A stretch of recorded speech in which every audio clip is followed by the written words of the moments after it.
Կանաչապատում և շրջակա միջավայրի պահպանություն ՀՕԱԿ-ին հանձնարարական համար 94, զեկուցել Լվովյան փողոցին և Միասնիկյան պողոտային հարող շուրջ 35 հեկտար տարածքում քաղաքային նոր այգու հիմնման և աշխատանքների իրականացման ժամանակացույցի մասին։ Պարոն քաղաքապետ, զեկուցում եմ, որ բազմիցս Երևանի քաղաքապետարանի քաղաքաշինության և հողի վերահսկողության, ինչպես նաև Նորնորք վարչական շրջանի աշխատակազմի և Կանաչապատում ՀՕԱԿ-ի աշխատակիցների հետ այցելություններ ենք ունեցել Լվովյան Միասնիկյան հատվածում նախատեսվող շուրջ 35 հեկտար տարածքում նախատեսվող քաղաքային անտառ հիմնելու տարածք։ Նշեմ նաև, որ տարածքում կան բազմաթիվ զավթված հողատարածքներ և դրանցից մի մասում առկա են փոքրիկ ապօրենի կառուցված հիմնականում քոլիկանման տնակներ։ Դրանց մի մասը նախորդ տարի քանդվեցին, բացազատվեցին և վերադարձվեցին Երևան համայնքին, իսկ մի մասը դեռ առկա են։ Վերջերս վերնշված քաղաքապետարանի մեր գործընկերների հետ այցի շրջանակներում տարածքում հաշվառվել ենք դեռևս չբացազատված 10 ցանկապատված տարածք և թվով 12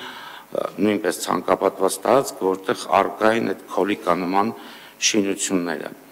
Հարկ եմ համարում նշել, որ եղած 12 այդ տնակներից 4-ի մեջ այդ պահին մենք գրանցել ենք ապրող մարդիկ, տեղում կանաչապատման քարտեզագրման վարչության կողմից արբանյակային կապի սարքերի միջոցով ֆիքսվել են դրանց կոորդինատները։ Այդ կոորդինատները տրամադրվել են Երևանի քաղաքապետարանի աշխատակազմի հողի վերահսկողության վարչությանը և Նորնորք վարչական շրջանի աշխատակազմին, վերջինիս կողմից պատրաստելու համար դրանց քանդման համար քաղաքապետի որոշման նախագիծ և հետագայում որոշման լինելուց հետո կիրականացվեն դրանց քանդման աշխատանքները։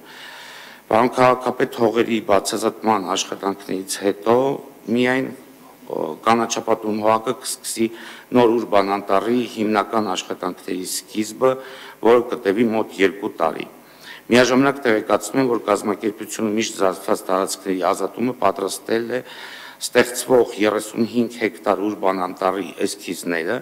ինչպես նաև այս պահին միջոցներ է ձեռք առնում տարածքում խորքային հորերի հայտնաբերման և հայտնաբերման դեպքում 2 խորքային հորերի կառուցման համար, որի իրականացման դեպքում անտառը կունենա իր առանձին ոռոցման սնուցումը, ինչը ներկայիս ջրամատակարարման պայմաններում մեր համար շատ կարևոր հանգամանք է։ Այսքանը։ Շնորհակալ եմ, պարոն Բեգոյան, պետք է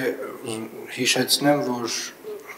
մենք մի քանի անգամ խոսել ենք, բայց նորից վերահաստատենք, որ այնուամենայնիվ հիմնական շեշտը այսուհետ մենք դնում ենք նաև մշտադալար ծառերի թփերի վրա, որոնք որ նաև մեզ պետք է օգնեն ձմռան ամիսներին որոշակիորեն մեղմել օդի որակի խնդիրները, որոնք որ հեսա մոտ 1 ամիս հետո կսկսեն առաջանալ Երևան քաղաքում եւ նաև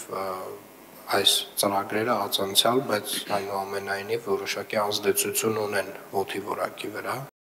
Չմոռանաք հավանել տեսանյութը եւ բաժանորդագրվել Civic AM-ի YouTube-յան էջին։